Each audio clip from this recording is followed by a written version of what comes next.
Good morning. I'm audible, I'm visible. Yes. Great. Good morning. Good morning. 1 second. Just switching off one light. Okay. Good morning. Good morning. We'll wait for 2 3 minutes for you to join in.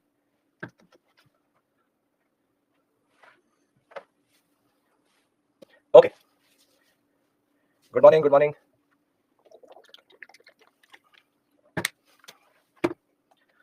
So, the last week with me, the last week for art and culture, and we will have a very interesting discussion throughout the day today, which is that we'll start with sculpture. I'm waiting for everyone to join in and we'll start.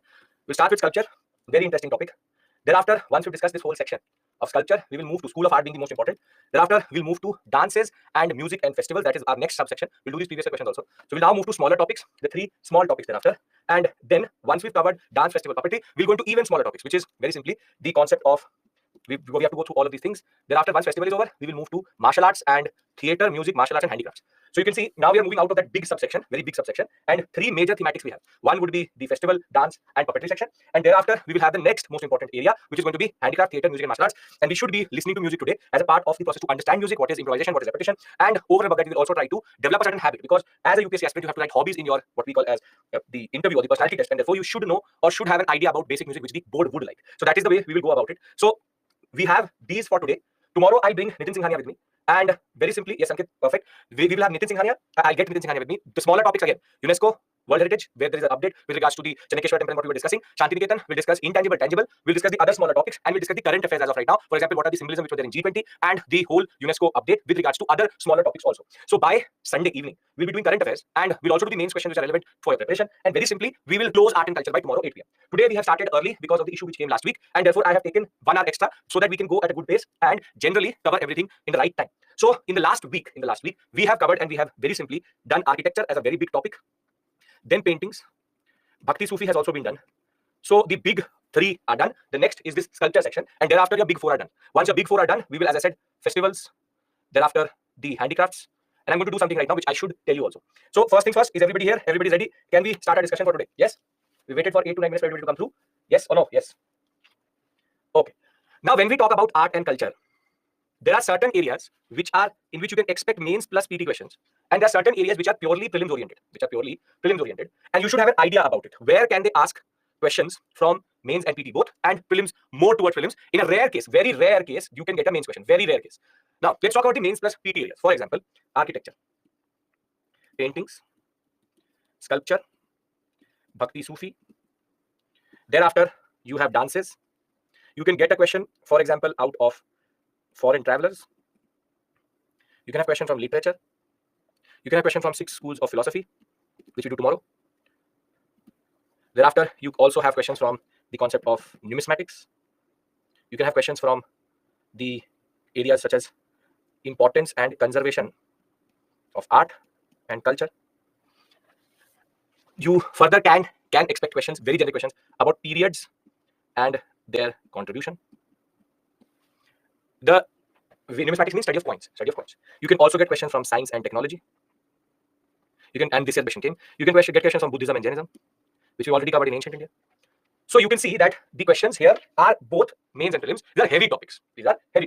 Prelims topics would be a little bit more open, which would be, for example, festivals, handicrafts, GI tags, thereafter theater, martial arts. Thereafter, music comes in between music, you can get both. Then when we have martial arts, we further can have topics such as what we call as classical music, classical language, cultural institutions. UNESCO, you can expect both, but we put it here only. UNESCO, World Heritage, tangible and intangible. Then further, any other small topic which comes to your mind: martial arts, handicraft, theater, folk music, folk dance. The purpose of this discussion, puppetry, sure. Aman, see, there are 2-3 topics which you can stay away from. Cinema, circus are topics which you don't need to care about. As it is, life has become a circus. So why need to go through this whole circus thing? UPSC, in very rare case, will ask you a question from circus. There are much better questions to ask than actually ask circus. Cinema, the same thing. If you can go through the chapter, sure, totally your call. When I bring Nitin Singhania, I'll tell you what chapters not to read. So don't worry. 4 chapters I say to read, and 4 chapters are which I actually omit. I don't ask you to read generally. So personalities means what? That is current affairs. Current affairs can be either way. Current affairs. You mean by personalities current affairs? Any other topic which comes to your mind? Any other topic which comes to your mind, which you want to ask other than these? These are smaller, other topics, classical language, languages, this and that. Religions in India, for example, is a random topic which Nitin Singhani has added, makes no sense. Epigraphy, he's added a new chapter in this 4th edition. Again, we've done it, and epigraphy is more ancient medievalist topic than actually an art and culture topic. So, what I'm trying to argue here is a very simple, straightforward point. Students, what they do is they tend to judge this part as what we call as core art and culture, but actually that isn't the case. The core art and culture is this part, and here the prelims part is where you have to learn a lot of things. But in the mains plus PT part, you don't have to learn, you have to understand. We've already gone through architecture, painting, Bhakti, Sufi. We will today do sculpture. We'll also do dances. We'll also do music. We will also do the issues related to importance and conservation of art and culture. And very simply, we will then move to the prelims part. There was a question on cloth. Which question on cloth? Clothes. Which clothes? Like this. We'll talk about the Hoysaleshwaras, the addition into tangible heritage. We'll discuss that. That is a separate issue altogether. See, what I'm trying to give you here is a basic overview, because you don't need to tend to get caught up in the prelims part and actually jeopardize your mains part. Mains is equally important, and this part is 60. This part is 40. So the part which is above means 40% of the syllabus, or 30% in that regard. That is the one which is actually 70%. And you have to concentrate on this. That is why you see, for 1 week, one whole weekend, we went to architecture, painting, Bhakti, Sufi, because that was a heavy section. Now, if we understand the division, can we start sculpture? Yes? No? Yes. Anybody has any issue? I will bring Nitin Singhani with me tomorrow. I will show you the chapters. We will discuss how to look at it, what to do with Nitin Singhani also. Don't have to worry with regards to that. Yes? Come on. First hour. Last 2 days of art and culture. Okay. Now, let's talk about sculpture. No doubt, sir. Perfect. Anybody wants to call? Anybody wants to ask anything generally? I'm giving you a general call for questions. If you don't have a question, that's a good thing. But if you want to ask a question till this point, sculpture is the new topic we start. Last week we talked at paintings and we tried to understand paintings, and before that the concept itself. Yes? Okay. Now, sculpture. The first question would be, what is sculpture? So sculpture generally is the expression of art in statues and figures. They could be made out of multiple type of sources. Terracotta, you can have steatite. Steatite is something which was used quite a lot in the Harappan civilization. It's called soapstone. Very soft stone, but very good to carve. It could be in marble. It could be in sandstone generally. It could be in multiple types of clay, etc. It could be copper. It could be iron. It could be any metal. What I mean to say is that any form of statues or figurines which we find are part of this larger concept of sculpture. Sculpture is an expression of that only. So art and aesthetics, when represented in sculpture, is going to be a very important source, because they tell us the real picture of that period. Now, our story with regards to sculpture starts at the Harappan civilization. Why do I start at Harappan civilization and not before it or after it? Why do I start before at Harappan civilization? Harappan civilization is not iron. No iron, copper, archaeological remains. Other than that, first urbanization, nothing gets previously. Now see, point is, Paleolithic, Mesolithic, Neolithic, we find a lot of tools. But Harappan civilization is when I was looking for a word in which art has an expression in the form of craft specialization. Wherein you have multiple types of crafts which are developed. So from, for example, copper objects to bronze objects. What I mean to say is that when we talk about Harappan civilization, what we call it is there is a diversity in expression and material. So you have copper objects, you have bronze objects, you have terracotta, you have steatite. And that is not just the case. We have also multiple forms of expressions. We have seals, we have jewelry, we have figurines or figures, we have statues, we have everyday objects. What I mean to say is that the material is diverse and its expression is also diverse. So we have copper objects, but they represent everyday form also, they represent seals also, they represent jewelry also, they represent figurines, statues. It is a conglomeration. It is a beautiful expression of what we call as craft specialization and craft diversity. So the question which can come from this section will be based on the fact that where do we call or where do we see craft specialization, or what is the craft diversity of Harappan civilization. If you remember, we've done Harappa in first context architecture, then we did not pick it up in paintings, but now we are doing Harappan civilization as a starting point when it comes to our sculptures. So first point, do you understand why are we starting here and what is the reason for this to be the starting point? You understand that? Yes, that there is diversity of material and there is diversity of expression. Both are very important in that regard. So let's start our first important expression, which is related to the Harappas, and that is Harappan civilization, or what we also call as Indus Valley civilization. We have what we call as bronze and copper objects. This is going to be our first expression. Now, in this, we have multiple examples. You know about the bronze dancing girl coming out of Mohenjo-daro, very beautifully shown in the G20 also. You also have copper objects of day-to-day living. You have copper toys. You have bronze statues. And just to give you a taste of it, these are the types of objects which we see. The dancing girl coming out of the Mohenjo-daro sector. This is a copper vessel. These are called copper toys. So you have a copper. How do we notice copper? Can anybody tell me? How do we notice copper? Come on, use your science and technology mind. How is it copper? Very good, Subhash. Good, Neha. Great. Yes, Tabina. Very good. Nitin. Very good, Ivanshu. The green color. Copper, when it oxidizes, copper oxide is green in color. And that is why this is copper. And that is why if you see this, the bronze dancing girl, because by making an alloy, you stop rusting, she is not green. But this is a pure green object because of the fact that it is pure copper in that regard. Now, if you look at it, this shows everyday form of living. This shows everyday form of living. And for example, the bull, women being part of the agricultural cycle are something which are represented in these statues itself. Now the question is, how were they made? But how were they made? And in this comes a very important technique which you know as Sir Pardue method, or what is called the lost wax technique, or the Sir Pardue method. And the beauty of the lost wax technique is that it starts in the Harappan period. And what we will see is that as late as the Imperial Chola period, we will see the lost wax technique to be there. So the lost wax technique, first expression we see in 2600 BCE, and as late as in the 1000 CE period, we will see the lost wax technique being used. That is why this technique is considered important generally for your preparation. And what is it about this, that it is so common or so easy that it persists for close to 3000, 4000 years?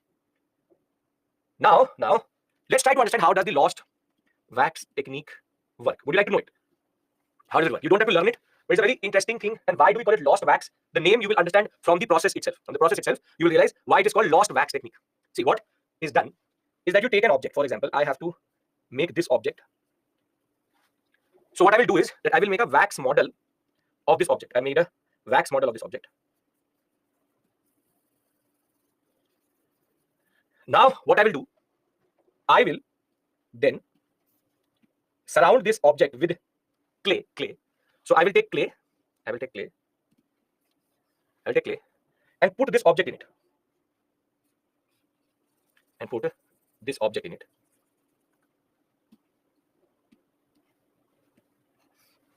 Now, what I've done is that I have surrounded it with wax, with clay. Now, this is first, this is second. Third thing which I will do is that I'll take this model and now put it under a flame. What happens to wax when it is heated? It melts. Very good. So now what I will do is that I'll take this part and I will pour out the melted wax. And what I will be left with will be something like this.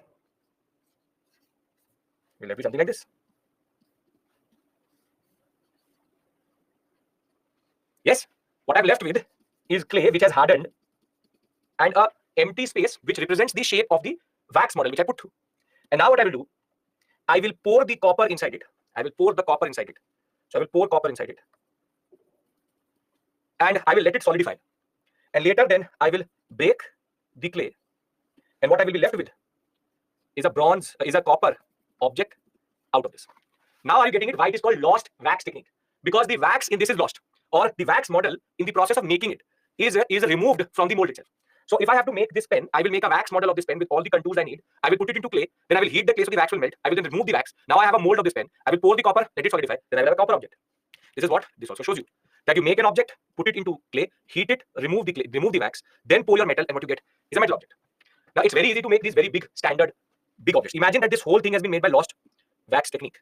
The level of technique, the level of craftsmanship which would be needed to make these through lost wax technique, which is that they were making models very closely to scale itself and then putting them into the clay and then pouring copper into it.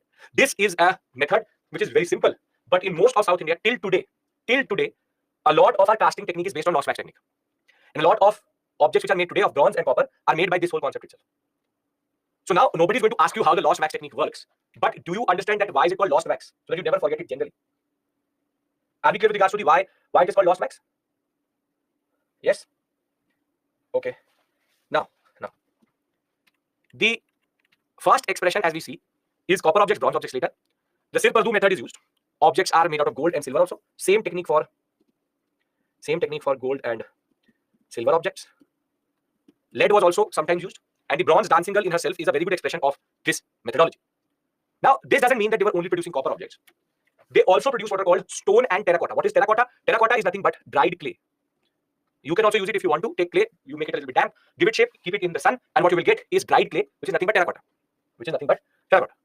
So use of the stone which they used to use is called ceatite. Ceatite is the technical name of a stone called soapstone, and we have multiple ceatite structures also. But the most ubiquitous, which is the most common thing which we found, are terracotta images, because terracotta was available everywhere. So when we talk about the bearded priest or the mother goddess figure, they represent two different examples. This is ceatite and this is terracotta. Ceatite, as you can see, is a little bit harder but very good to carve. Terracotta is something which we find in everyday objects, and this is something which we see everywhere, from elephant to bulls to fox. And you can see they had games also. What is this? What is this? Dice. And over and above that, you can see here, this used to have in your school pencil boxes and in very standard things. It's that game in which you put a small round object and you have to go through the maze. Same thing here. We have figures also made out of terracotta. See, obviously, you can't show these things to the examiner, but I'm trying to show you these things because you need to understand what we call as craft diversity. So you can see there is multiple diversity in material, copper, ceatite, terracotta, but the expressions are equally diverse. From everyday figurines to animals to games, they were in themselves very, very good in craft production. But the most celebrated thing which came out of the Harappan civilization, the industrial civilization, are their seals made out of ceatite. One thing very clear, these are seals, not currency. And what we believe is that mostly they were stamps which were put on the merchandise, or we'll say rather the commodities, stamps on commodities which was exported. Now we don't know what this means. Why don't we know what this means? What is the reason for not knowing what this means? These are inscriptions. We don't know what they mean. Why? Yes, very good. Script has not been deciphered till this point, so we don't know what they mean. But made out of ceatite, we know that. Polished surface, yes. Could be square, could be rectangular. In certain cases, they were sometimes circular also. Different animals are represented, and now we come to this unicorn thing, which I will come to. Now, script is undeciphered. Humpless bull is also depicted, which is a bull without the hump. Purpose is not yet known, but we know that it is not for very simply the concept of currency, not currency. Now we come to this very celebrated unicorn seal. Now there's a problem. And the problem is that this is again British misinterpretation. Because do unicorns exist? What is a unicorn? What is a unicorn? It's a fictional character, but what is it? It's a one-horned horse. Now, firstly, when you look at this animal, does it seem like a horse to you? Now, it's more like a bull. It's a humpless bull. But you understand one thing. How do I explain this? And for this, I will show you something. Right? I'm standing like this right now. How many hands do I have? When you look at it like this, how many hands do I have? Seems like one, but it is two. So when I make a 3D object in 2D, it seems like I have one. So very simply, this horn is nothing but basically this, the one here, second here. But because it is superimposed on one another, it is seeming that there is one. Now, unfortunately, the British called it unicorn. So for the purpose of the examination, we have no other option but to call it a unicorn. But I hope you get the point why it is actually not a unicorn. There is nothing called a unicorn which exists in the world. There is nothing which is a unicorn. This is just a misappropriation, misinterpretation of a concept which we call as 2Dness in or 3D image in 2D. 3D image in 2D. Clear, everybody? Why do we call it a unicorn seal? And it is basically not a unicorn seal, but the Alexander Cunningham and John Marshall, for them, these mythical creatures had some meaning, and that is why they're called unicorn seal. Clear? Yes, no? How can we say that seals are not currency? See, if seals were currency, then their numbers would be higher. Second thing would be that then you would find Mesopotamian currency and what we call as the currency of, firstly, Mesopotamia also was barter system. So it cannot make sense that you were giving seals and taking barter. So the prevailing model was barter system. And if they have an understanding of making 1, 2, 3, then why would you make such a complicated currency? And more than that, currency as a concept as it is does not exist. It's not just specific to industrial civilization, it is specific to all civilization at this point of time. So one thing is very sure, they're not currency because the numbers would be higher. And see, until unless this actually says I am a currency, we will speculate it isn't. There have been multiple interpretations, but we believe more this is basically like the stamp. It's like an emblem.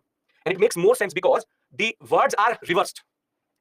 So when I will stamp it, it comes as the right side in that regard. If I will stamp it, it becomes the right side. Specifically, the animals tell us that the orientation is for stamping. But as I said, for speculation, if the inscription says it is currency, then we will call it currency. But right now, we don't call it currency because it would not make sense that Mesopotamia barter civilization would then take currencies from the Harappans and then trade would not have happened in that regard. Getting my point? It's about the larger picture here, which is not adding up in that regard. Yeah. Yes. Are you able to make out why am I not calling it currency? In a lot of very standard books, which are like very old books, not very old books, they will call them currencies, but they aren't. That is now a historical consensus that they aren't what we call as. IITs are still deciphering this inscription. Yes, that has been going on for 5 years. 5, 6 years, AI and machine learning has been used, but nothing is happening. So once it is deciphered, we will talk about it. As of right now, when you will give UPSC, it has not been deciphered. Yes? Okay. Now, the Harappans also were very good bead makers in the way that bead and jewelry was something which they made quite a lot. This is gold jewelry for you. And both men and women used to wear some form of jewelry, from necklace to amulets to finger rings to basic girdles, which is nothing but on the head and on the neck. They were very good, what we call as jewelers. But this was a more rare commodity. What we find more is these beads and these very simple, straightforward bracelets. Different precious stones were used: amethyst, jasper, crystal, lapis lazuli. But what is more interesting is that they had a very interesting way of piercing it. In the sense, if there was a bead, they had the technology to make holes in it without actually, in a way, destroying the bead itself, which tells us that they had certain type of drilling technique, piercing technique, which was hard and very precise at the same point of time. Now the question would be that this is the story of the basic story of what we call as Harappan craft. We find Harappan pottery also. When it comes to pottery, you can see multiple types of potteries are there. Their purpose could be from storage to water drinking to, these are called pierced potteries. In this, they used to put water and then it used to come like out in all directions. But what is more important and interesting is the motifs or the symbols which they used. And you can see that when it comes to symbols, it is both geometry and animals plus plants. So what was absent with regards to the Harappans is what we call as human figures or symbols, what we call as anthropomorphic figures. But from plants to animals and plants together to random geometry, there is multiple types of representation. Now, before we go to the real question-based understanding of where the question actually comes from, what do you do with all this information? So for the Indus Valley civilization, what you need to do is that simply understand 3 basic points. Material diversity, which is what was used to make it. Second would be craft diversity, what was made, and technique diversity, which is how it was made. You can get a question with regards to any combination, material craft or technique craft. When we talk about material, it is terracotta, copper, bronze, ceatite. When we talk about craft, it could be beads, it could be seals, it could be everyday objects, it could be figurines. And when it comes to the technique, lost wax technique, piercing technique, carving technique. Now, if I ask a question on any of these aspects, will you be able to write 150 to 50 word answers? Which is that what was the material diversity or what was the diversity when it came to material craft and technique in the Indus Valley civilization? Yes? Piercing means to pierce. You get piercing in your ears. Make holes. Are we clear with regards to Indus Valley civilization? Because then I go to post-Mauryan and Mauryan and then things become interesting. Anybody has any issue to this point? Come on, anybody has any issue to this point? No issues. Okay. Carving was used in seals and motifs, sir. Yes. Samita, both. Carving is on everything, on the basic copper and even bronze objects, be it seals, be it beads, everywhere there is small carvings. Okay. Now we jump from Indus Valley civilization to the period when it comes to Mauryan, post-Mauryan. During which period, specifically in the post-Mauryan period, 3 schools of art emerged, or we can call 3 schools of sculpture emerged. And that would be Gandhara, Mathura, Amravati. Schools again means that though they are connected in a way, there is certain type of interaction. They have certain characteristics which make them unique. Now, let's talk about these 3 first when it comes to their context.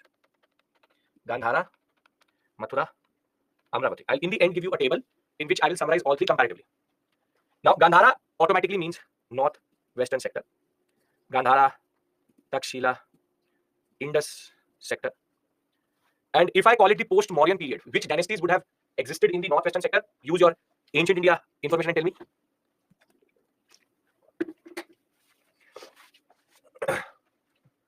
The Kushanas, Indo-Greeks and Shakas. Very good. So in a way, the Indo-Greeks, the Sakas and the Kushanas are the ones who were very close to this Gandhara sector. Mathura, on the other hand, would be northern India, the plains of UP, Bihar, etc. So If I have to again discuss their dynasties, what dynasties would have been there? What dynasties in the northern sector? Come on. Shungas, Indo-Greeks, and Kushanas. And Amravati is Deccan and southern sector. So it would have been Satavahanas and Sangam polities. Are you able to understand the political context? Is the political context making sense? Yes. Now, Mathura school emerged first. Gandhara school emerged second. Amravati last to develop. But Gandhara school was more popular and became more mature before Mathura. So though it came after Mathura, it became very, very popular, very mature in its basic styles, even before Mathura was able to, in a way, settle down. When we talk about religions, Gandhara was Buddhism and Greek gods. And this is Mahayanic Buddhism. Mathura is Mahayanic Buddhism, Brahmanism, the concept of Hinduism in that regard, Jainism, and secular political images. But Amravati again is Hinayanic Buddhism. This means that idols of Buddha will be found in which schools? Idols of Buddha will be found in which schools? Idols of Buddha. Very good. Gandhara and Mathura. Because Amravati is Hinayanic Buddhism, which means that Buddha is a good teacher, but there will be no idol worships. There will be Jatak stories, there will be symbolism of Buddha. But Buddha in its true picture will be in Gandhara and Mathura. Will be in Gandhara and Mathura. Here, idols of Buddha were very common. And last point before I now start to go into these schools and show you these images is that Gandhara had strong Greco-Roman influence, had very strong Greco-Roman influence. Mathura initially developed as indigenous, but later got influenced by Gandhara. But this is fully indigenous school, no foreign elements. Can anybody tell me why is there Greco-Roman influence on Gandhara? It's a very straightforward, simple, very logical question. The answer is already in front of you. Very good. Because of the location and Indo-Greek presence. The Indo-Greeks and their geography and their presence in this sector made sure that Greek influence in Gandhara was quite a lot. So now let's talk about, anybody has any issue here? Anything which is written here? Amravati, Gandhara, Mathura? Anyone? No? Okay. So let's talk about, therefore, Gandhara, because if you understand Gandhara, it will be easier for us to understand Mathura.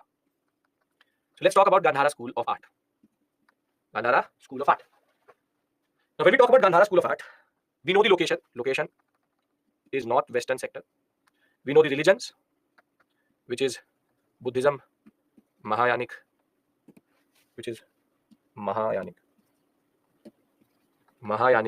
Buddhism, and what we call as Greek gods. We also know the dynasties, which is Indo-Greeks, Saka, Kushana. But now we have to see techniques and features, which is that what were the Greco-Roman influences on the Gandhara school.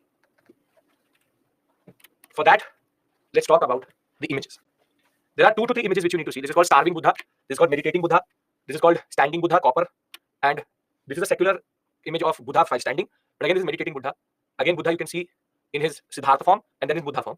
So there are certain things which make a Gandhara art Gandhara. See, the first and foremost thing is called the halo.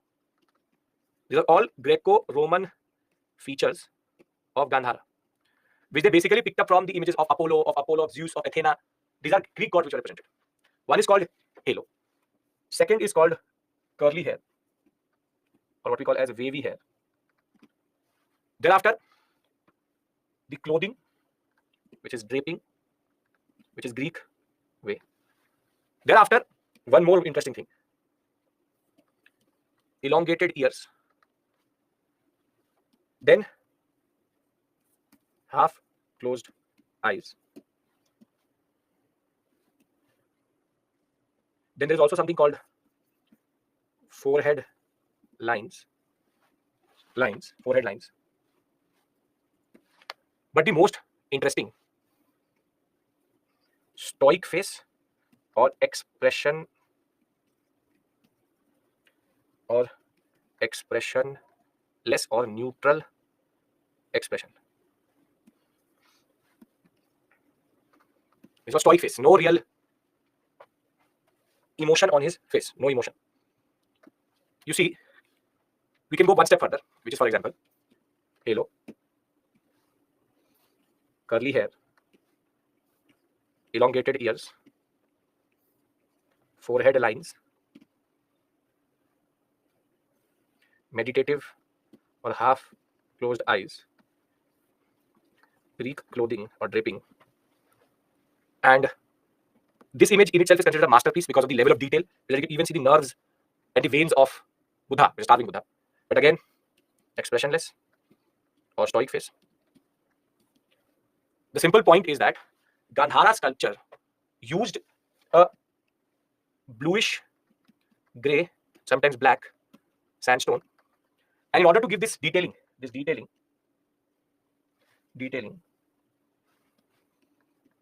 are done by stucco. Stucco is nothing but Greek plaster. You would have seen it if you're sitting in a room where there is a little bit of finishing in the room. It's called plaster of Paris, POP. But POP doesn't exist, obviously. But the Greek plaster is called stucco. So the level of detailing which you see from the bones on his shoulder to the nerves and the every smallest of smallest detail when it comes to his veins. The eyes have gone inside the eye sockets because of the meditative position. This is starving Buddha. This is the expression of Greek techniques on Gandhara. Greek images always had this type of what we call as very highly detailed images. So again, halo to show a sense of divinity, curly hair to show a certain type of influence which comes from the Greek sector. There's forehead, the half closed eyes, there's no expression, the elongated ears are there. The draping which you see here, the way he's wearing this cloth is a very Greek thing. And this is not just in one, but all images. In this, the halo has fallen. In the process of its conservation, the halo was broken, but there was a halo here. Curly hair, elongated ears, half closed eyes, forehead lines, expressionless, draping. Same, this is called Greek jewelry. What he's wearing is a very Greek jewelry thing. When he's standing also, again, no expression, half closed eyes, curly hair, draping. The simple point is that all images from this sector had a certain standard feature. Are you able to understand what are these features together? Or what are the markers of Gandhara school? Because you need to know them. So when we talk about the Gandhara school of art, which flourished between 1st to 4th century CE, Mahayanic Buddhist and had very strong influence of old Greek school of art, patronized by the Indo-Greeks. Buddhist iconography is inspired by Apollo and other things. Takshila to Bamiyan Buddha, which was destroyed by the Taliban. These are all expressions of Buddha and Bodhisattvas. Bluish grey and sometimes black stone is used. Stucco is used to do the detailing. And these are very realistic images, very natural, and they depict no emotion, which is again a very Greek thing. They lack, or the images lack higher level of spiritualism, which is to connect to God itself, but they have a very strong meditative vibe to them. And the Greco-Roman effect on Gandhara school could be the halo behind the head of Buddha, wavy hair, closed eyes, earlobes, forehead lines, ornamentation, and draping. Now, in the examination, you can show this, but there's a way of showing it. I want you to make an image. Get a piece of paper and pen. Make an image which is Gandhara school. I give you 2 minutes. There's a hard way of doing it. There's an easier way of doing it. There's something which you can do in the examination in 30 seconds, but I want you to represent all of these things in an image which you can make in the examination. Come on. This is Gandhara school, the most extensive one. When I'll give you the comparative perspective, it becomes even more easier.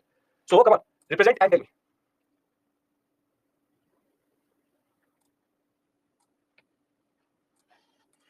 Because what a lot of people do is you will try to make Buddha in a lot of detail. That is what you don't have to do. So I'll tell you how to make this in the examination. It will bring a smile on the face of the examiner also, and will fetch you a little bit of marks. Okay, everybody has to do it. Come on. Once you're done, you write yes. Done. Okay. Now, the easiest way of doing it, is take a WhatsApp, no DP, make a halo behind it, drape it, add curly hair, big elongated ears, forehead lines, and then just mark it.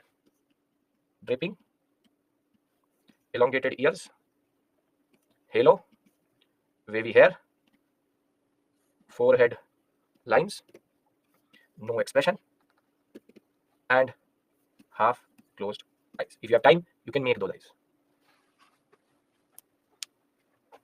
I make it again. It's very easy, very straightforward, easiest to make.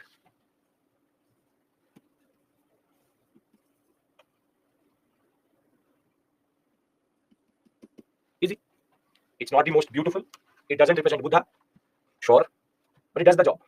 It does the job, which is that it at least gives you a unique answer because you have tried to do something which is a little bit different. And this will for sure make the examiner stop at this stage for 1 second for sure.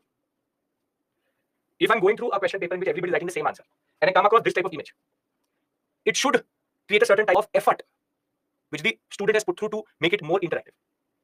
Yes, Avni, that's a very good connection which you made, which is Avni saying meaning that the paintings in Ajanta caves can be a result of Greco-Roman influence due to half-closed meditative eyes. Yes, which we are going to come to when we talk about Mathura. Because it was the Mathura artists who went and made the Ajanta sector, and in Mathura you will see initially they will not have the features, but they will start to see. We will start to have two phases in Mathura. So you are saying, Chinu, what got cancelled? Senior Telangana State PCS Group 1 got cancelled. Just write the full form, right? So very simply, does anybody have a problem in identifying and marking the Greco-Roman influences on Gandhara? Anybody? I'll give you a table in which we'll have a comparative perspective. Is this making sense to you? Because I want to talk about Mathura. Yes, no, I have to say something.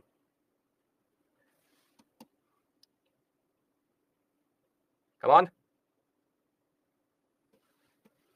Yes, see, you will not find this in standard books. Again, written in a very confusing way. Nitin Singhania got confused himself also. So you have to be very clear of what we're doing. Okay, now let's talk about Mathura. Let's talk about Mathura.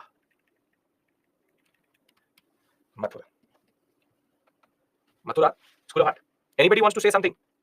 Forehead ke saath, forehead lines. Fine.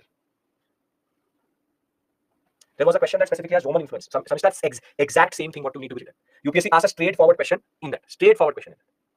What are the Greco-Roman or Roman influences on Gandhara art? Straightforward question. A very standard question comes from this area. And in the paper, in the prelims examination, we will again see standard questions because there can be no too much playing with this concept in regards to this. Okay. Group 1 prelims of Telangana State PCS got cancelled. Second time. Standard with state PCSs. There have been no vacancies coming for the railway sector. In railways, there have been no vacancies coming through for Group C and D also. Something which happens before an election year generally happens in state PCS. BPSC 3 times happened. Okay. Now let's talk about Mathura. When we talk about Mathura, we know the location, which is northern India. We know that it is the first to develop also. First to develop. We also know one more thing, which is that Mathura school, in a way, has two phases. No Gandhara or Greco-Roman influence, and Gandhara features start to emerge. Can anybody tell me which dynasty would have brought these Greco-Roman influences with them into the Mathura school? There's one dynasty which is through the northwestern sector to the eastern sector. Very good. The Kushanas, very good. Kushanas are able to capture the whole sector itself. So they bring in the Greco-Roman influence. Kushana period before Kushanas. Further, there is Buddhist, Jain, Brahmanical, and political secular sculpture. Now, let's see the two contrasting concepts of Mathura. And that can be seen here. First, let's mark the non-Gandhara original features, which would be indigenous. That you can see Abhaya Mudra, which is nothing but Ashirvad Mudra. Abhaya Mudra. You can see it here also. Then expression on face, which you can see smiling. You can see here, smiling. First Abhaya Mudra, second, and then non-curly hair. Non-curly hair, which is that there is no curly hair at this point of time. Thereafter, there is difference in clothing, mostly bare-chested. And as you can see, subsidiary images. But in the picture which you see, and as we know, a very standard thing, a red sandstone. It's called white spotted red sandstone. Very standard thing which comes from Mathura. But as you can see, there are Gandhara elements which are also showing. And you can see in the later period, curly hair emerges, elongated ears, further draping, and half closed eyes. So, hello. Now can you see that how Mathura is an amalgamation of indigenous features along with Gandhara features? That in certain images, there could be no halo, but later halo came through. Subsidiary images were there. Abhay Mudra was integrated with the half closed eyes, draping, curly hair, elongated ears. And in a way, there is a cultural amalgamation which Mathura shows. So Mathura indigenously develops its standard features, but under Kushanas, it will start to develop features which will be very, very unique to it. Very, very unique to it. And in that regard, their secular images, this is Kanishka, this is Huvishka, brother and rulers of the Kushanas. Unfortunately, it is called the headless because the heads were destroyed over time. But what they show to us is boots, leather clothing, swords. So the uniqueness of Mathura is that it develops in itself multiple features which are in a way specific to it also, because the secular imagery does not show that. But whenever they take Buddha images, we can see the comparative understanding. Making sense? Is it? Is it making sense? Yes? Yes. Okay. So when we talk about Mathura, flourished around the Mathura region in the first century. So this is first. Began as indigenous, later increased Greek influence under Kushana rule. Extensive use of white spotted red sandstone. First images were of Buddha, later they will start to include Gandhara images also. Calmed, composed Buddha. The Tankas are also represented. Images of Hindu gods are also there. Kings and emperors are also shown, Kanishka and Vishka. And coats, trousers, bhai boots represent a certain sense of interesting amalgamation. So Mathura is both indigenous but also has Gandhara influence. Now after this I'll give you a break and then I'll make that the table for you, which is now Amravati, also called Bengi school of art. Can we discuss Amravati? Can we discuss Amravati? Anybody has Amravati? Any issue with Mathura Gandhara? Yes, no, I have to say something? No issue, sir? Very good. So let's then talk about Amravati. Now when we talk about Amravati, Amravati has a very greenish black sandstone. They use greenish black. But there is a very standard thing. No Buddha in human form, but symbols. Can anybody tell me what is the symbol? What is the symbol? You know it. This is the, not the halo, the Dhamma Chakra Parivartana. This is the Dhamma Chakra. This is the Buddhist Chakra. So Buddha is always represented through his different symbols. Elephant. This is called the birth of Buddha. This is Maya giving birth to Buddha. And therefore Buddha can be seen as the elephant who is going to now take incarnation. But there is also one very interesting thing. Because they do not have to concentrate on Buddha, subsidiary images are very beautifully shown. Firstly, they have what are called elongated faces. Over and above that, they are very stretched images, slender, but they tend to give a sense of movement. They give a sense of movement. So if I look at these images, you look at the level of detail in their expression and how they are standing, you can see a sense of movement. So because Buddha does not need to be represented, subsidiary images have become very interesting. So they are patronized by the Satavahanas and the Ishvakus, Krishna Godavari region, Amravati Nagarjuna Konda sector itself, predominantly made out of white marble, but greenish white marble is also used. Images are naturalistic when it comes to human form, animal forms, or floral forms. Give a sense of movement and energy. You can see this scene shows a certain sense of movement. Human figures are slender and elongated to show again a stability of body. The faces are oval, sharp, expressions are given very well. Animals such as this is nothing but crocodile. Even the scales are shown. Emphasis on natural element. Stories of Buddha, as we know, Jataka stories. Jatak scenes such as Shibi, Nagiri, and the Chandana or the Chandaka. Jataks are actually shown. Buddha is mostly represented by his symbols. Something standard. Gupta Sarnath will see later, Pallava later. But what I need to do is, I need to give you a comparative perspective, a table which you will make in the examination if needed, and for revision. But before I do that, is everybody with me? No issues. It's exactly 1.5 hours. I'll give you a break, and we can then look at the table and end this section itself. Gandhara, Amravati, and the Gandhara and Mathura are the most standard questions which come in the examination. Yes. So let's come back at 11:40, and when we do, I'll give you the basic summary, and then we can move on to the later schools and end this subsection itself. Done? Okay. I'll see you at 11:40.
Okay, welcome back.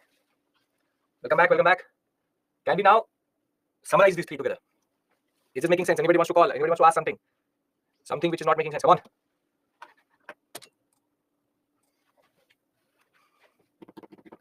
Okay. Yes.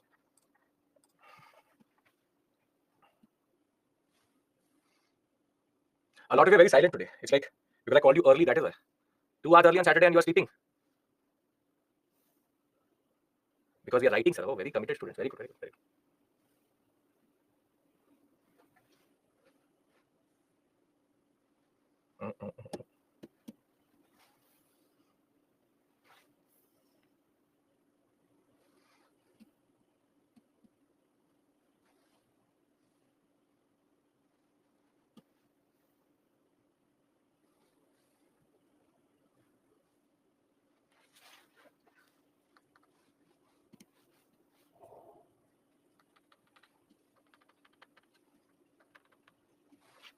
Okay.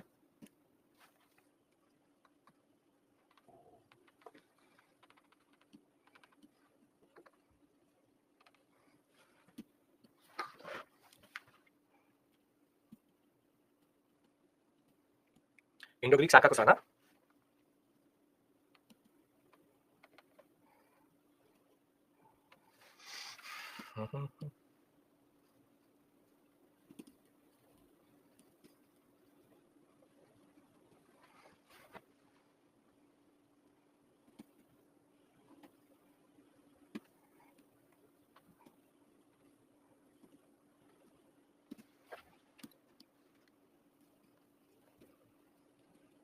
Blue grey sandstone and stucco. Thereafter, Mathura is white spotted red sandstone, and thereafter Amravati is greenish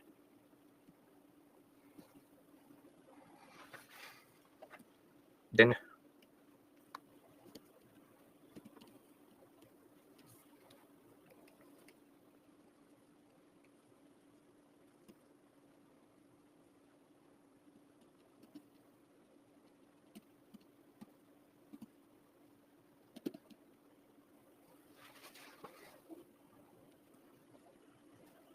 four red lines, wavy hairs. Anything I missed? Halo, elongated ears, half closed eyes, stoic, expressionless face, draping, four red lines, wavy hairs. Anything missing here? Yes or no? Anything missing? Northwestern sector, Indo-Greek, Sakas, Kushanas, Mahayanic Buddhism, Greek images, bluish grey and sandstone and stucco. Greco-Roman influences, half closed eyes, elongated ears, halo, stoic, expressionless. This is the one which is a little bit messed up. Expressionless face, draping and jewelry, along with forehead lines and wavy hair. Marble, sometimes mostly sandstone. Okay. Anybody has any issue in Gandhara? Come on. Gandhara, anybody has any issue? No. Now comes phase 1, phase 2. Features.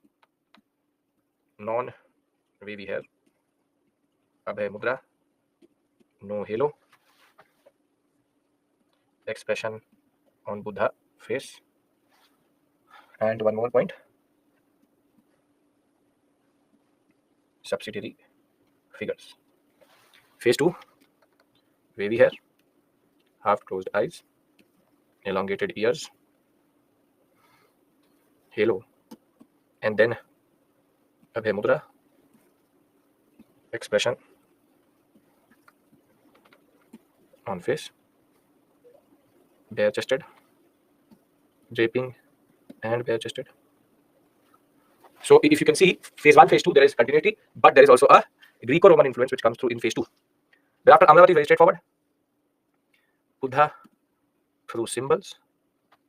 Thereafter, elongated bodies of humans, oval faces, and naturalism. You have animals, humans, and plants in Jataka stories. Subsidiary images are detailed. Sense of movement in images. Anybody now has any issue in this type of question? No? If there's a comparative in any three, you'll be able to write it down. What made Gandhara art more popular than Mathura? Because the Indo-Greeks were very, in a way, pushed the Gandhara school more. and while they got a lot of royal patronage, it became more popular. Okay, can we now go to the subsidiary ones?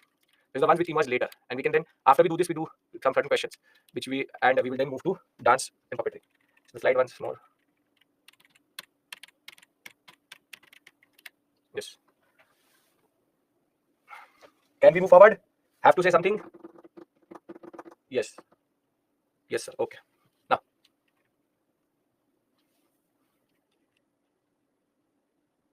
Now, let's talk about the Gupta school, which comes through.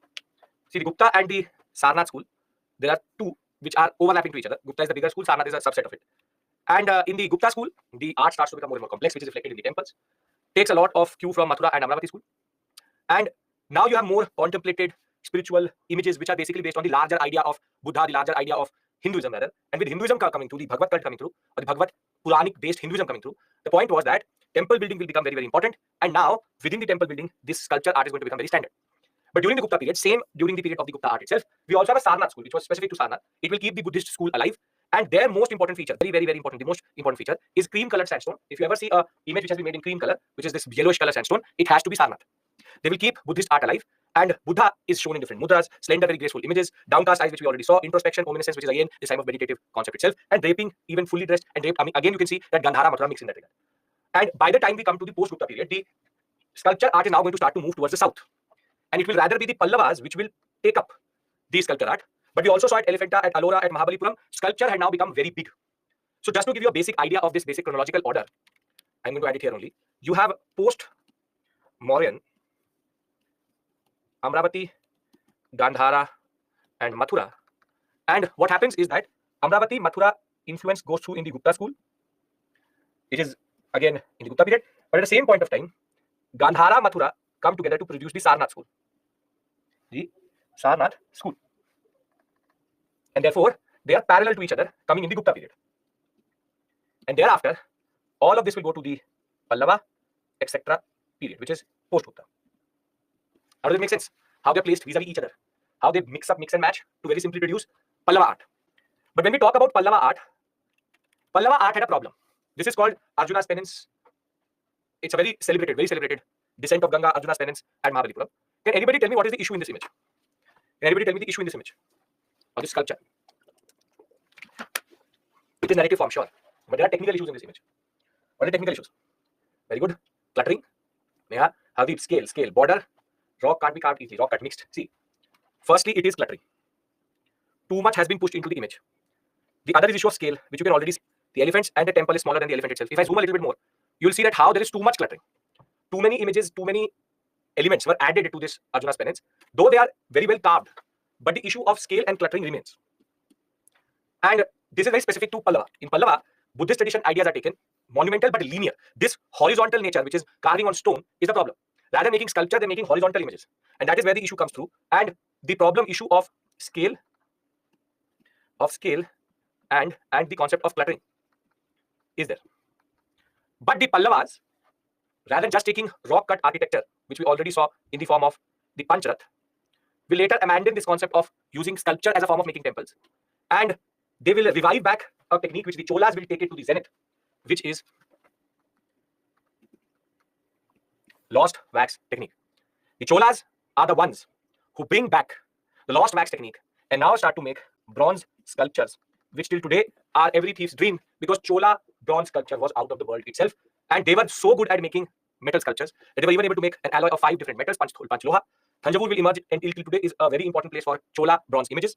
We will have the most celebrated Nataraja image, which will be considered the most important expression of Chola iconography, very beautifully expressed in the G20 also in front of the Bharat Mandapam itself. And this is the first time we see the Nataraj image. The image of Nataraj will emerge at this point of time itself. In a way, it becomes a very good starting point because it is an expression of dance. It is the first time we see expression of dance in form of sculpture. The dancing girl had now given way to a very beautiful form of expression. And when we talk about Chola imagery, Sembian Mahadevi, who was one of the widowed Chola queens, she was a very big patron of Chola sculpture and art, one of the best collectibles in the world. The dancing figure of Shiva, the Nataraja image, will fully develop under Chola period.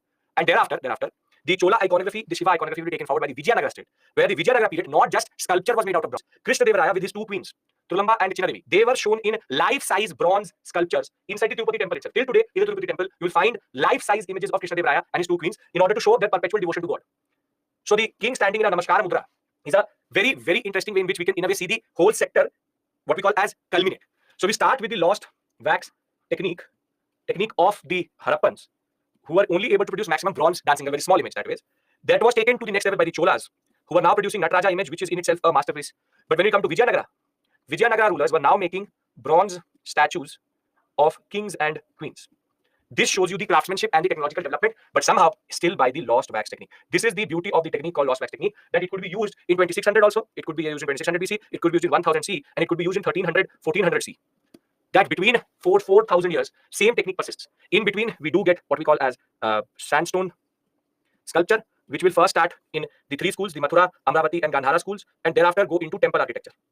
And temple architecture, in a way, is going to again culminate at the Cholas, where the temple architecture is going to show sculpture, Nataraja. So if you see, we have, in a way, come back to the point of Cholas, where we started, in a way, which is lost wax technique, come back to lost wax technique. In a way, temple architecture which starts after the Mathura, Amravati, and Gandhara school, will be reaching its zenith under Cholas. Vijayanagara will take it to a next level altogether. So with this, we finish the Pallava is Pallava, if you want to add, sure, Pallava here. With this, we have finished sculpture module. In sculpture, there will be a question like this. I'll show you a question. I should have a question somewhere here. 1 second. I should have the mains questions here. I'll show you a realistic question which came in the period after this. 1 second. 147. 3 festivals. 1.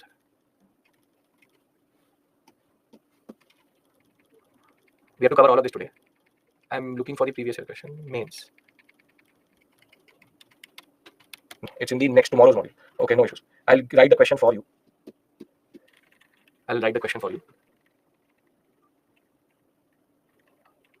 In the examination, a straightforward question came.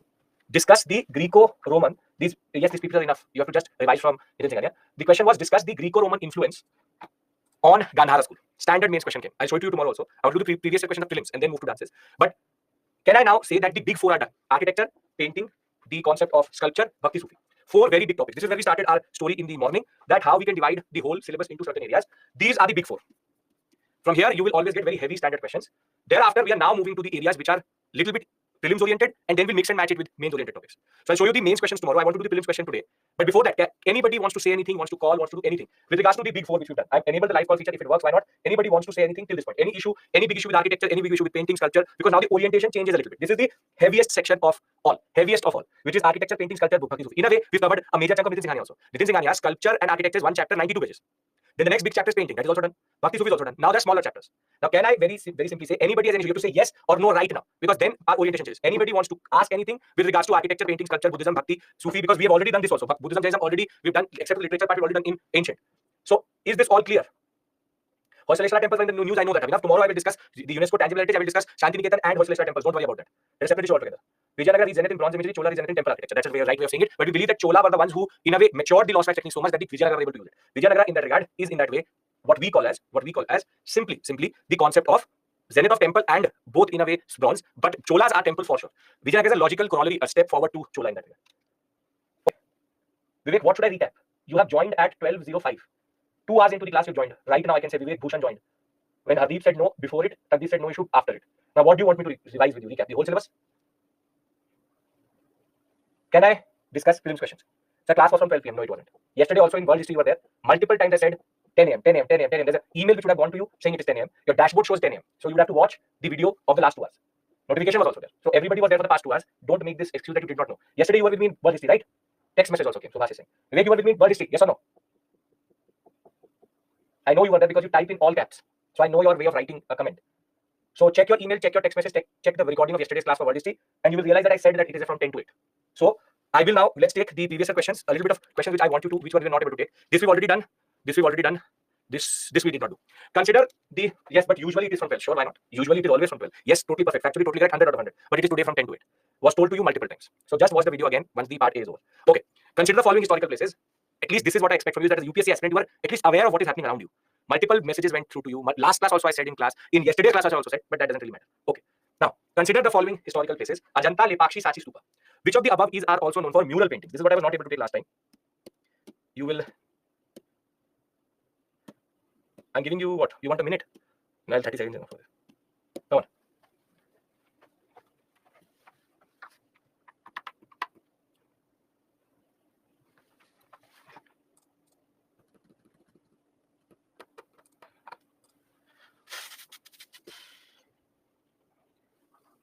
%, 38%, 6-3.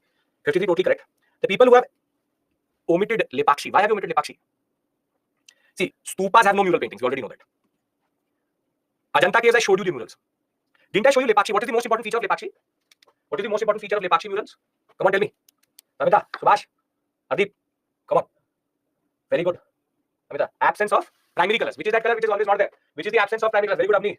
Arundhati, very good. Subhash, what is that color? Very good. Blue. Blue is absent.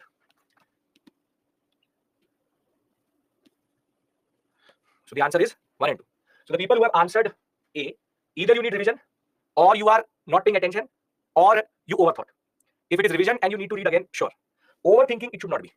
Because stupa is very logically removed. In stupa, I never showed you any painting. Mural is any form of painting which happens on a big surface. It could be ceiling, which is Lepakshi. It could be caves, which is Ajanta. But for anybody who answered A, can you please tell me what was the logic? Because if I get to know the logic, I will then not teach you in that way. What was the logic which was used? If it's revision, that's a separate issue altogether. What was the logic of answering A? Revision. Okay, so that is not an issue. That is something which you need to do. Nothing really difficult. Okay. Yes. Who among the following Mughal emperors, 2019, shifted emphasis from illustrated manuscripts to album and individual portraits? This question should be slam dunk in front of you.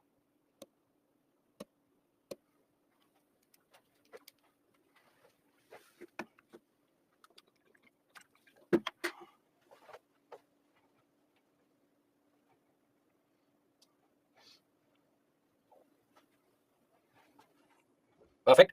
77% totally correct, which is a very good number. That is, illustrated manuscripts Akbar is known for. Tutinama, Hamzanama, individual portraits. Jahangir. Jahangir is the one who shifted from illustrated narrative manuscripts. Manuscripts mean original copy of anything. Manuscript is original copy of anything. So narrative technology, narrative illustrative manuscripts, original manuscripts were Akbar's thing. Illiterate, very good. Avni, if you can remember it that way. And individual portraits is Jahangir. He loved individual portraits, and therefore Jahangir. Now you see, this is a very recent question. Is this a difficult question? It just needs your basic understanding of art and culture. Not out of this world, not too difficult. Now, this we already done. This 2018.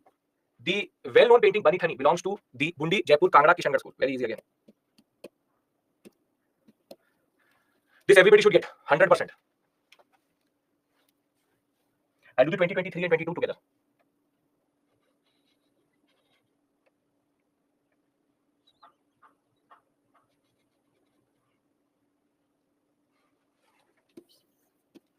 %23 and 17%. I hope you need just revision. Bundi and Jaipur. Jaipur, I showed you the Ganesha image. Bundi, I showed you Krishna and what we call as the Govardhan Parvat. Kishangarh school, the Mona Lisa, or Mona Lisa is the Bani Thani of the world. Yes? So Kishangarh school, very straightforward question.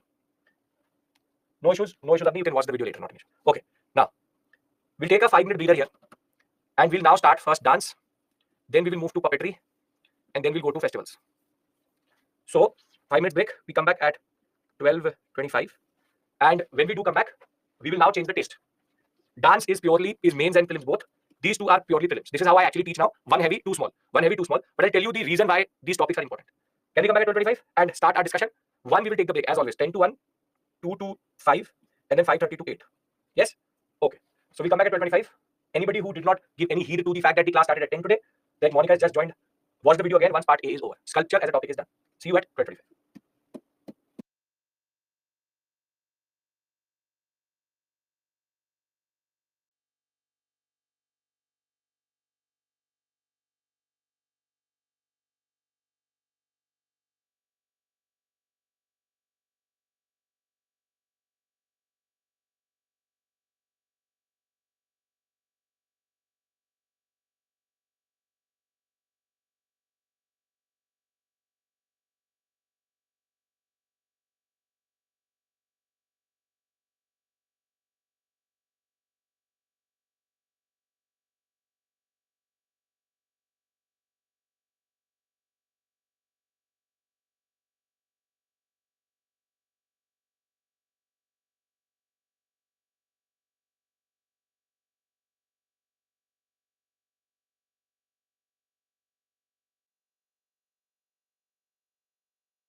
There is a calling option in weekend class. Vivek, you can call, but thereafter, if you will be able to pick it up, that is not my guarantee. Ankit, the question, for example, related to Shankara's statue, that will not be about the statue itself. It will be about Shankaracharya. We'll discuss Vishishta Advaita in when we do 6 schools of philosophy. They've already asked a question of Ramanuja. So the corollary, the basic standard question will be, is his philosophy. That is the basic point. If you remember, we've already discussed Adi Shankara or Shankaracharya. Where did we discuss it? Where did we discuss Shankara? Where have we discussed it? Yes, very good. Bhakti Sufi. So now I have to discuss with you what is Advaita, Vishishta Advaita. That we'll do tomorrow. First, heavy topic we'll do that only because you need to be fresh for that. Because that topic becomes more like Asta Channel than actually UPSC. So I need you to be there. I'll tell you that, Vivek, don't worry. I have enabled. Can anybody send a request for a call to show, or is it not showing to anyone? Is there a feature for call which you have on your doubt section? Yes, sir, it is showing. So Vivek, for some reason it is not showing to you, but Hardeep is telling me it is there. Neha is telling me it is there. Abhinav is saying no. So something is common between you. Never shows to me. Nitin, there's something which either you're joining from the what we call as a website, or which is that you're using it a laptop. Is it a tablet? I have no idea. So Tabdi is telling me that they are using it. I'm using tablet app. So there's something which is there. This is I've seen last week also. So mobile phone it is showing. Tablet isn't showing. World history it won't show only because it is not for weekday. It's only for weekend. So it is showing for Mayuri. It's showing doesn't show on laptops. Sir. Samishta is saying. We'll figure it out. I'll point this out to the team today only. When in lunch period I will discuss this. Nirvay saying that doesn't show on mobile also. So there's something, either we all on the different versions of the app, or is it something specific to the server itself? I'll point this out to the team. Don't worry about it. Also doesn't show on tablet, but that can't be true. Some of you are saying that it's on tablet, some of you are saying it's not on tablet, some of you are saying it's on mobile, some of you are saying it's not on mobile. So it's a mixed. Neha, I know your the sender Rafia has again called me. I'll call her back, but she's never able to pick up for some reason. Takdeer has called. Neha, I'll call you back once. Don't worry. So again, as I said, Rafia, the call is going to you, but you are not able to pick up. Okay, Neha, I'm calling you. Again ringing, but I think it is not showing to you. There's an issue. I know it's a tech issue. It's a bug that it works on some, it doesn't work on some. Neha is always ringing but not picking. That's the issue. I know, Neha. Sometimes it happens. Narendra, I'm calling you now. Is it showing it to you? So I'll point this out to the team. But even though you can send a request, it's not showing, or it is showing something like that. So Narendra, you can hear me, right? So he picked up the call, but he cut the call. So okay, we'll see. Don't worry. We'll get this sorted. Okay, now let's talk about dance. Everyone's ready? Everyone's here. We'll get this sorted. Don't worry. We'll get this sorted. Yes. Okay. I'll send this exact conversation with them, or I'll send this exact conversation to them, and we'll see what we can do about this. So festivals, dance, puppetry. We'll start with dance. Now, dances, there are 2 basic topics within it. One is called classical dance, which there are only 8, and there are folk dances. Now, if you have seen the Nitin Singhania chapter on dances, can anybody tell me which is the bigger section, folk dance or classical dance? Which is the bigger section? Folk. And I will discuss certain folk dances with you. But the questions can only be made, mains questions can only be made from this area. So being smart here, what we will do, we will concentrate and discuss classical dances in a lot of detail. While folk dances, I have a list with me here. But a smart UPSC aspirant will cover folk dances first or in the end of their preparation. First or in the end of the preparation. In the end. Because from this area, you can maximum get one question, one option of one question. And here we apply the concept of input-output. It's a very important concept when it comes to UPSC. It's the concept of input-output. How much output will an input give us decides how much effort we need to push in. For example, folk dance, the input is very high, which is 50, 60, 70 list. And output could be that there could be one question in one option when you match the following, or one question on folk dance. Here, the input does not justify the output. On the other hand, classical dances is an area which is input-output positive. Input is 8, output is mains and prelims question both. Same could be true for folk music and music. Carnatic and Hindustani is worth it. Folk is something which you do not concentrate in the beginning. You don't open the book and now say, I will learn all folk dances today. It is not worth it in the beginning. You have a certain capacity to learn. This is your 100%. A UPSC aspirant firstly forgets that there is a limited capacity to which you can learn. Now, if you will fill up this 100% with just folk dances and folk music, then you are actually using your effort in the wrong direction. That is why we are here for. We are here to tell you what to learn, what not to learn. That I've always done. You would have seen it in ancient and medieval also. I tell you something to learn first and then something to learn second. Same way, folk is something which you can expect when you are in an interview. In an interview context, you will see questions. For example, you will see a question in which you come from a state. For example, you come from Maharashtra. Now they can ask you about the folk dance and folk music of Maharashtra. So that is about knowing your state. More concentration on classical dances. Do you understand the concept of input-output? That, for example, students, what they do is that there are 2 types of questions that come in environment, which is national parks and wildlife sanctuaries. Now, what students do is that because one year they randomly asked in which state a national park was, they start to learn each and every national park. That is still manageable. But there are 100+ wildlife sanctuaries. There, the input-output doesn't justify. So keep this in your mind when you prepare. Because in polity also, some students what they do, start to learn each and every article of the Constitution. Every article of the Constitution. 29 AFG. They will start to learn 295 AF. The subsections also. Not worth it. There is a line where you have to understand, can there be a question, can there not be a question? Understand this point. That when we talk about input output in UPSC, your input should justify your output, or the output should justify input. Is this clear? Because this is something in art and culture we need to inculcate in ourselves. Yes? Can we now discuss the concept of dance? Okay. Now, when we talk about dances, we have the earliest references in the Bhimbedka paintings. We have the bronze dancing girl in the Harappan civilization. But there are two texts. One is called the Natya Shastra by Bharta Muni, and the other one is called the Abhinay Darpan by Nandi Keshwara. He's the author. Now let's fundamentally discuss dance. See, you could be a bad dancer, you could be a good dancer, but everybody knows how to dance. Why? Because we are genetically coded for that. As soon as there is a music, a beat which is played, somehow a 5-month child can also link the body with the beat. If there are no classical dancers from the home state, then folk dances and folk music are important. Now, very simply, the way our body is tuned is that we dance. But can anybody define dance for me? Can anybody define dance? Can you tell me what is dance? What is dance? What is dance? Come on, tell me. What is dance? Expression. Okay. Any other word? Rhythmic movement of body parts. Expression of love. Rhythmic movement of body parts. Movement of body with expression. Way of art. Way of expressing happiness. Expression of feeling through actions. Express happy. Expressing emotions. Way of enjoying. Okay. But this is rhythmic movement of my body. Is this dance? I'm just moving my hands like this. No. When I walk, there's a rhythmic movement. My hands and my feet move together. So if somebody walks, you say dance kar raha hai. When somebody walks, or somebody is sleeping, or somebody is writing, or somebody is running, you say dance. This is dance. See the dance of that person.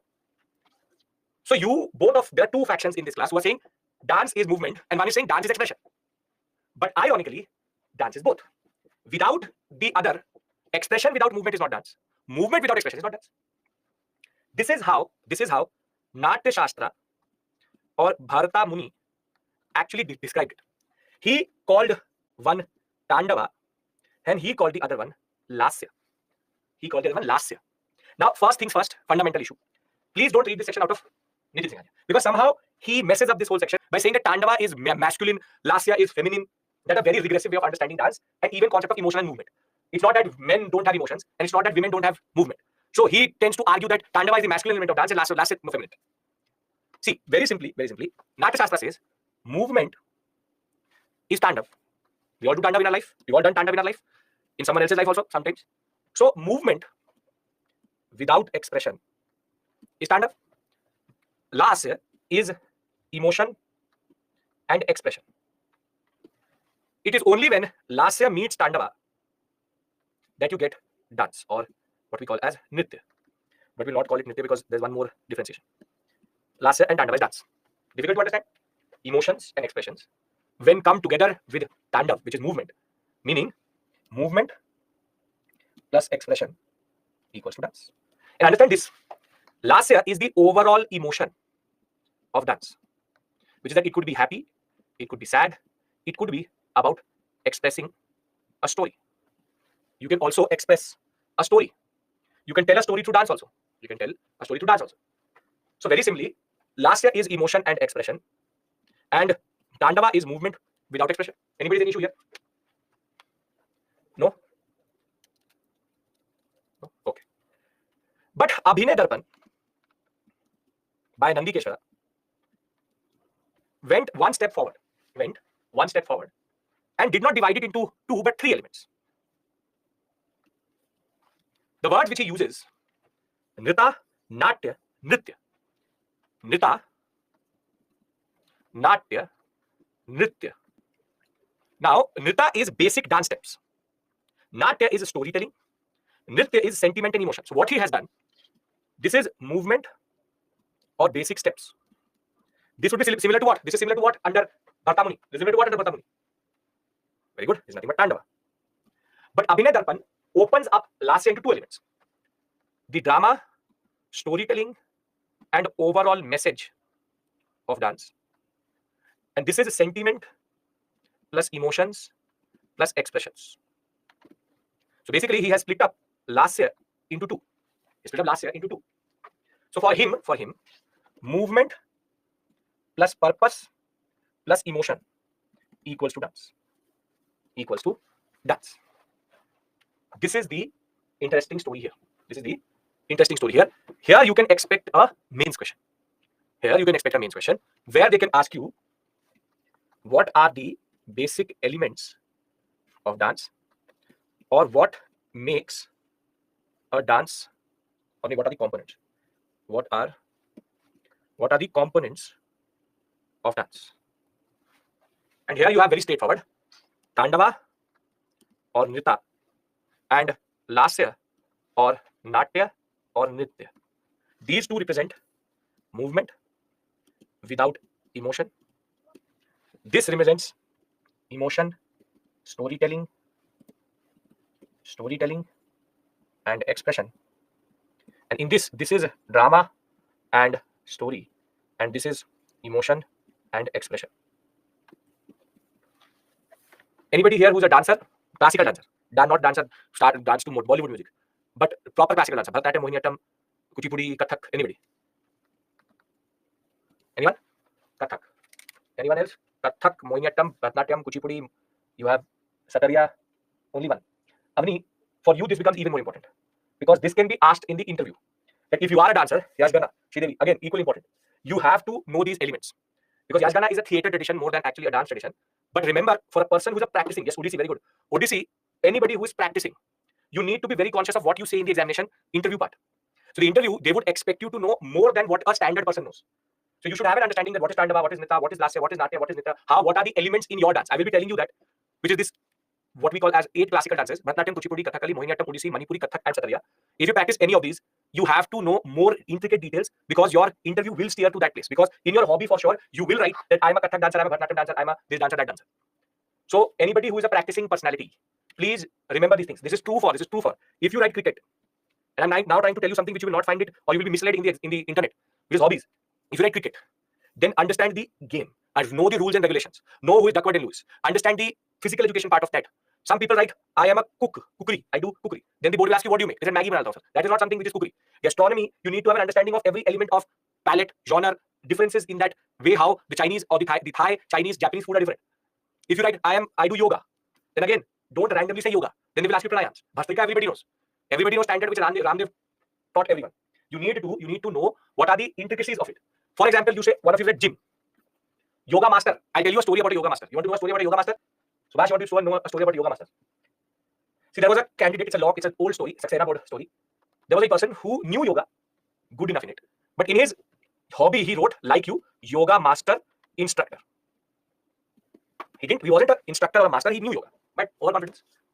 He said this. Now he reached his Saxena board. And what happens is that as soon as the board chairman, he says, okay, you are a yoga master. He says, yes, sir. He says, okay, teach the board yoga. Teach the board yoga. We would like to see you practice it and we'll try to match you. So he started with this. Everybody does this. But then everybody knows standard stuff. And there was a person who was a practicing yoga. What we call as, he was not a master, but he had practiced yoga. Now, obviously he lied. As soon as the board got to know that he lied, more or less the interview was over. So that person got rejected on this only. He put in the effort, gave the second attempt. Now the story of lying to the board, I will tell you why it is important. He reached the board again. And he again got Saxena board. And as soon as the person, the chairman saw the person, he said, yoga instructor. He said, yoga instructor. And again the same story. 3 times that lie stuck with him. It is only when the 4th time his board changed that he actually cleared the exam. What I mean to say is never lie on your, what we call a DAF 1 and DAF 2 form. Detailed application form after you clear prelims. So for example, one of you wrote gym. Now your body should reflect that you go to the gym. And going to the gym is not just going to the gym. You should know the different levels of gymming which happens. You need to know the different terminologies. You need to know the muscles on which you work. Reading books. Sir, what do you read? Reading books. What do you read? Lakshmikant. That is not reading books. You should know, and NCRTs, this is not reading books, that is clearing the exam. You should know a genre. You should know fiction, non-fiction. If you read non-fiction, basic authors. Fiction, what are the authors? What is the prizes, Booker Prize, which is given to in which genre? Same playing tennis, what is the breadth of a tennis court? What are the rules? Who are the main practice? Watching movies again, standard. What movie do you watch? Bollywood, that is not a genre. If you watch movies, for example, fiction, non-fictional. Then you watch scary movies or you watch action. Then you need to know what are the types of movies. First genre, first generation, second generation, third generation. What I mean to say is that because we are starting dances and we're going into a zone in which you can be a person who will be practicing that. Do not lie on your resume, first on your resume, but more than that on your DAF 1, DAF 2 form. Cricket, yoga, anything. Then very simply, you have to understand that genre. Music, same thing. This is why when I will do music with you, I will make you listen to music. Because what will allow you to do that, or what will allow it, is that you can maybe develop an interest in that music, and that would allow you to connect with the board itself. Sincerely, what if you've not done anything? You are on standard. 99% of you all UPSC aspirants have no life. So having a hobby in itself is very rare. So when you say that I've not sincerely developed any hobby, then don't write big words. Reading newspaper is a good one. For example, you can write your own area of interest when it comes to, for example, if you paint, if you don't paint, then you can develop something by the time you reach the board itself. Teaching, sure, why not? Teaching is a hobby. If you teach somebody, sure, why not? See, my point to say is that you will not have a time to show certificates. They will check your technicalities. The simple point is that 15-20 minutes, you have to prove to themselves, that prove to you, not to yourself, but to the board, that you do what you say you are. You can't be a fake person. That's the only thing I'm saying. So, mainly design is a hobby, sure, why not? You do Madhubani painting, it is a hobby. Everything which I teach you from now, from martial arts to theatre to puppetry to anything, is a hobby only. Be honest. That is my only request to you. Right? Be honest. That is what I want from you, honestly. And we are there to guide you for that also when it comes to writing hobbies. But don't write big words. It can stick with you for a long period and then actually mess up your journey in that regard. So if we are clear about this, we'll take a break, because I did not want to start the classical dances because they are all connected to each other in a way. When we come back, can we discuss dance, festival, and puppetry? And volunteering is a job that is basically social work. That's what social work. So, but social work, you should know the people who are involved, who are the major activists. Know your field. Know your field. That is the only thing I'm trying to say. This is the slide on which we were there. So non-fiction book. Then, sir, they will ask you non-fiction authors. Do you know what non-fiction actually means? Then in non-fiction, what is the genre? Non-fiction is a very big genre. Do you read historical books, or do you read anthropological books? Do you read politically? Non-fiction means that basically you're reading academic books. That I doubt that you do. So the simple point of the matter is, use fiction and then talk about, if you're reading Harry Potter, that's not a bad thing. But know the Harry Potter characters there. Cricket, as I said, rule book should be known to you. That, for example, if you hit the ball and the ball got split up into two, one is caught by a person and one is actually on the ground, will you be out or not? That is the level of question which can be there. Okay. Yes, please, you can do that. Okay, can we take a break? We're clear. Ankit, clear. Cricket people. Cricket is a very important thing which everybody does, and everybody knows about cricket. You should know that. Right? Okay. Yes, sir. Great. So we'll be back at 2:05. I've taken a little bit of time. Have again, Vivek, fiction. What's that? Fiction is a very big genre. Google it, you will get it. Rather, writing standard fiction means anything is fictional. So from Harry Potter to Twilight series to every book which comes to is fictional only. There's historical fiction also. That is in between non-fiction and fiction. Reading book is a very dangerous thing to write. Then be ready to read that book also. Can't bluff. That is the only point. So we come back at 2:05 and you have a good lunch. We'll take the story forward and we'll now do the smaller topics. So thank you. Take care. See you at 2:05.